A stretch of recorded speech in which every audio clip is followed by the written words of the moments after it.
दोस्तों नमस्कार। तारीख आज 6 अगस्त 2026, दिन गुरुवार, तिथि कृष्ण पक्ष। तो चलिए अब समय हो चुका है देश दुनिया की 25 बड़ी खबरों को जानने का। तो पहली बड़ी अपडेट ये है कि हरियाणा के फरीदाबाद में एक स्कूल के बाहर महिला टीचर की चाकू मारकर हत्या कर दी गई। आरोपी ने दिन दहाड़े कई वार कर वारदात को अंजाम दिया और मौके से फरार हो गया। घटना सीसीटीवी में कैद हो गई है, जबकि पुलिस आरोपी की तलाश और मामले की जाँच में जुटी है। ग्रेटर नोएडा की एक इलेक्ट्रॉनिक चिप फैक्ट्री में आग बुझाने के दौरान बड़ा हादसा हो गया। फैक्ट्री की दीवार और लोहे का बीम गिरने से 2 अग्निशमन कर्मियों की मौत हो गई, जबकि 3 अन्य घायल हो गए। पुलिस और प्रशासन ने हादसे के कारणों की जांच शुरू कर दी है। भारत समेत 60 देशों पर नए टैरिफ लगाने के फैसले को लेकर अमेरिकी राष्ट्रपति डोनाल्ड ट्रंप कानूनी विवाद में घिर गए हैं। अमेरिका के 25 राज्यों ने ट्रंप प्रशासन के खिलाफ अदालत में मुकदमा दायर करते हुए नए टैरिफ को कानून का गलत इस्तेमाल बताया है। वहीं ट्रंप प्रशासन का कहना है कि यह कदम बंधुआ मजदूरी से जुड़े आयात पर रोक लगाने के उद्देश्य से उठाया गया है। 3 राज्यों में हुए विधानसभा उपचुनाव के नतीजे घोषित कर दिए गए हैं। बिहार की बांकीपुर सीट से जन सुराज पार्टी के प्रशांत किशोर ने जीत दर्ज की, जबकि मध्य प्रदेश की दतिया सीट पर कांग्रेस और गुजरात की मांजलपुर सीट पर बीजेपी उम्मीदवार विजयी रहे। इन नतीजों को तीनों राज्यों की राजनीति के लिए अहम माना जा रहा है।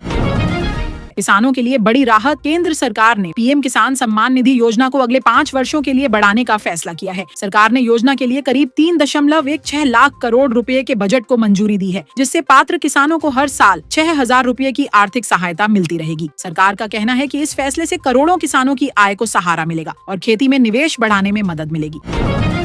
योगी सरकार आज करीब 25,000 करोड़ रुपए का अनुपूरक बजट पेश कर सकती है। इसमें युवाओं, किसानों, सड़क परियोजनाओं और धार्मिक पर्यटन के लिए कई बड़े ऐलान होने की संभावना है। साथ ही आंगनबाड़ी, आशा कार्यकर्ताओं, रसोइयों और ग्राम चौकीदारों के मानदेय बढ़ाने का भी प्रस्ताव आ सकता है। गुजरात में चांदीपुरा वायरस के बढ़ते मामलों को देखते हुए स्वास्थ्य विभाग हाई अलर्ट पर है। अब तक 35 मामलों की पुष्टि हो चुकी है और 22 बच्चों की मौत के बाद राज्य भर में निगरानी, सर्वे और उपचार व्यवस्था तेज कर दी गई है। स्वास्थ्य विभाग ने लोगों से बच्चों में लक्षण दिखने पर तुरंत अस्पताल ले जाने और अफवाहों से बचने की अपील की है। नेपाल में भड़की हिंसा के बाद उत्तर प्रदेश की नेपाल सीमा पर हाई अलर्ट घोषित कर दिया गया है। नेपाल से सटी 579 किलोमीटर सीमा और 1047 सीमावर्ती गांवों में पुलिस, एसएसबी और खुफिया एजेंसियों ने निगरानी व गश्त तेज कर दी है। प्रशासन ने लोगों से अफवाहों से बचने और किसी भी संदिग्ध गतिविधि की तुरंत पुलिस को सूचना देने की अपील की है। बलूचिस्तान की स्वतंत्रता की मांग को लेकर राजनीतिक गतिविधियां तेज हो गई हैं। रिपब्लिक ऑफ बलूचिस्तान नामक संगठन ने 11 अगस्त को स्वतंत्रता दिवस मनाने का ऐलान करते हुए दुनिया भर के बलूच समुदाय से इसमें शामिल होने की अपील की है। हालांकि बलूचिस्तान को अभी तक किसी भी देश या अंतर्राष्ट्रीय संस्था ने स्वतंत्र राष्ट्र के रूप में मान्यता नहीं दी है। बांग्लादेश की पूर्व प्रधानमंत्री शेख हसीना की संभावित वापसी को लेकर राजनीतिक बयानबाजी तेज हो गई है। छात्र नेता नाहिद इस्लाम ने उनकी वापसी पर बेहद कड़ी चेतावनी दी है, जबकि शेख हसीना ने दिसंबर में बांग्लादेश लौटकर अदालत में आत्मसमर्पण करने की इच्छा जताई है। वहीं बांग्लादेश सरकार का कहना है कि देश लौटते ही कानून के अनुसार उनके खिलाफ कार्रवाई की जाएगी। ऑपरेशन सिंदूर में अहम भूमिका निभाने वाले वाइस एडमिरल एएन प्रमोद भारतीय नौसेना के नए डिप्टी चीफ नियुक्त किए गए हैं। 36 वर्षों के सैन्य करियर में उन्होंने कई महत्वपूर्ण अभियानों का नेतृत्व किया और नौसेना की रणनीतिक तैयारियों को मजबूत बनाया। रक्षा विशेषज्ञों के अनुसार उनकी नियुक्ति ऐसे समय हुई है जब समुद्री सुरक्षा चुनौतियों के बीच भारतीय नौसेना अपनी क्षमता को और मजबूत कर रही है।